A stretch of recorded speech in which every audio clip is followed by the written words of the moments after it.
Bayangin, kamu lagi nonton channel YouTube favorit kalian yang ngebahas konflik dunia. Terus tiba-tiba muncul topik Thailand versus Kamboja karena perang candi. Nah, ini bukan clickbait bro. Lagi-lagi Asia Tenggara kebanjiran drama geopolitik yang rasanya kayak plot film dokumenter gabungan antara sejarah, ambisi nasional, dan dinamika regional yang makin panas.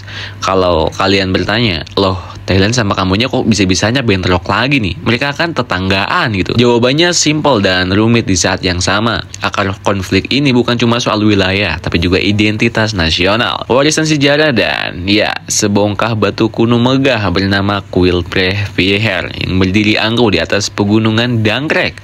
Sebelum kita selami lebih dalam, kita rewind sedikit. Per 24 Juli 2025, pecahlah bentrokan yang bikin publik ASEAN panas dingin. Pihak Thailand menuduh Kamboja meledakkan sebuah bom bensin di provinsi Sisaket, daerah yang berdekatan dengan garis perbatasan dua negara. Serangan ini langsung menyelut respons balasan dari Thailand. Gak main-main, mereka kirim jet tempur dan serangan udara ke posisi militer Kamboja. Hasilnya chaos, lebih dari 70 orang luka-luka, 14 tentara Thailand terluka, dan 13 orang, mayoritas warga sipil, dilaporkan tewas. Di pihak Kamboja sendiri, menurut juru bicara Kementerian Pertahanan mereka, Mali Sosiata, 5 prajurit dan 8 warga sipil jadi korban jiwa. Ini bukan lagi sekedar cekcok diplomatik, ini perang terbuka berskala kecil, tapi dampaknya bisa menggelinding kayak bola salju. Sementara warga sipil dievakuasi tidur di bunker beton beralaskan karung pasir dan ban mobil. Para pemimpin negara sibuk saling menyalahkan. Menteri Kesehatan Thailand, Thepsutin Somsak, menyebut tindakan Kamboja sebagai kejahatan perang.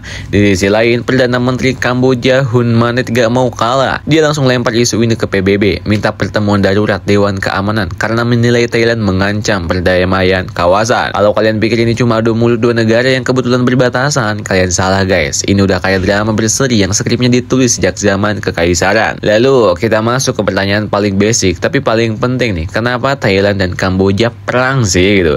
Jawabannya ada 3 huruf keramat, yaitu PVH atau secara lengkapnya Preh Vihear Temple.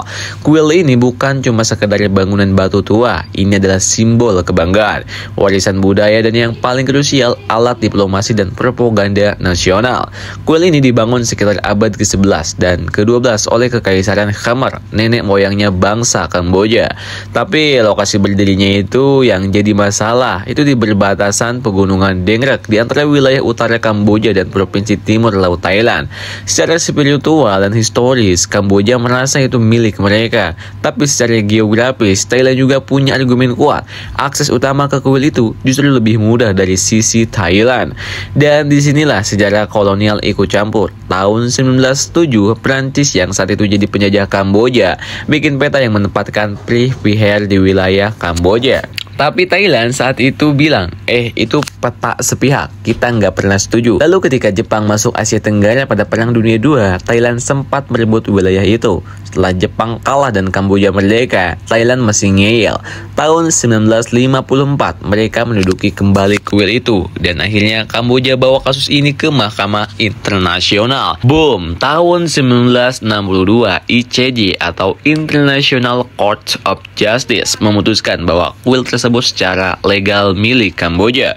Keputusan ini disahkan dengan suara 9-3. Tapi seperti biasa, keputusan hukum belum tentu menyelesaikan konflik di lapangan. Thailand tetap merasa dipermainkan. Mereka bilang keputusan itu cuma tentang kuilnya, bukan tanah di sekitarnya. Dan disinilah letak konfliknya. Kuilnya boleh punya Kamboja, tapi akses, wilayah sekitar, dan zona penyangga masih jadi titik api yang sewaktu-waktu bisa meledak. Nah, tahun 2008, konflik ini kembali mencuat. Kamboja mendaftarkan kuil Preh Vihear ke UNESCO sebagai situs warisan dunia. Bagi Kamboja ini langkah prestisius, bagi Thailand ini semacam tamparan. Mereka merasa langkah itu mengukuh klaim Kamboja atas wilayah yang masih disengketakan. Kericuhan pun terjadi sejak tahun 2009. Bentrokan bersenjata mulai terjadi secara sporadis di kawasan tersebut. Namun konflik itu naik kelas jadi perang terbuka skala kecil. Pada tahun 2025 ini dengan keterlibatan jet tempur dan ranjau darat.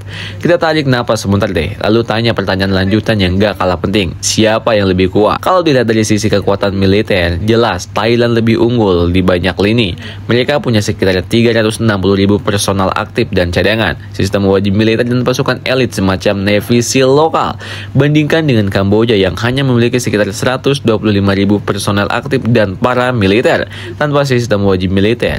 Dari sisi udara, Thailand punya 49 jet tempur, F-16 dan Gripen, radar canggih dan drone buatan Israel maupun China.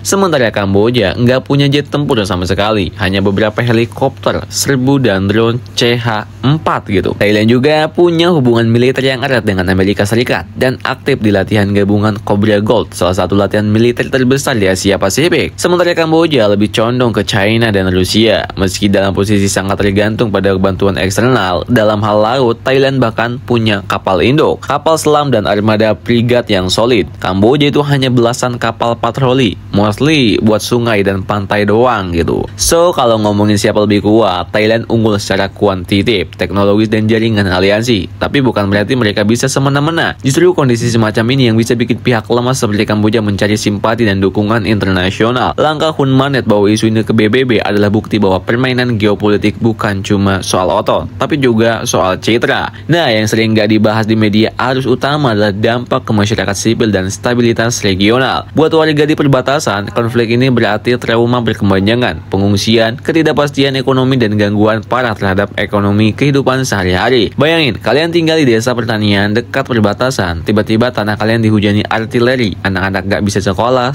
toko-toko ditutup, listrik mati, belum lagi ranjau darat yang bisa tetap aktif bertahun-tahun ke depan gitu. Dari sisi ekonomi, Kamboja bisa kena pukulan lebih keras, investasi asing bisa menurun, pariwisata yang jadi tulang punggung Kamboja bisa lumpuh. Thailand mungkin lebih stabil secara ekonomi, tapi konflik ini tetap mencoreng reputasi internasional mereka. Apalagi kalau dituduh melanggar hukum perang. ASEAN sendiri jadi kayak orang tua yang anak-anaknya ribut terus, pusing kepalanya nih. Pertanyaannya sekarang, apakah ini akan berkembang jadi perang besar? Mungkin enggak, tapi apakah bisa memicu krisis regional yang lebih besar? Iya, bisa banget. Karena aktor-aktor besar seperti China dan Amerika juga punya kepentingan di kawasan ini. China punya proyek Belt and Road Initiative yang mengalir lewat Kamboja, serta pengaruh ekonomi dan politik yang besar terhadap Phnom Penh. Di sisi lain, Amerika Serikat berkepentingan menjaga stabilitas kawasan demi jalur perdagangan yang menahan pengaruh Tiongkok. Dan jangan lupa dalam konteks ASEAN yang selama ini bangga sebagai kawasan damai dan stabil, konflik semacam ini bisa jadi ujian besar. Kalau ASEAN gagal menangani, citra mereka sebagai aktor diplomatik regional bisa runtuh. Dan ini bisa dimanfaatkan oleh kekuatan eksternal untuk masuk lebih dalam ke wilayah Asia Tenggara. Sekarang coba kita tarik satu kesimpulan penting. Konflik ini bukan cuma soal candi, tapi soal identitas, soal harga diri nasional, dan siapa yang paling punya hak atas masa lalu. Dan kayak biasa, yang jadi korban pertama bukanlah tentara atau politisi, tapi warga biasa. Mereka yang dipaksa mengungsi, kehilangan keluarga, atau harus hidup dalam bayang-bayang ledakan.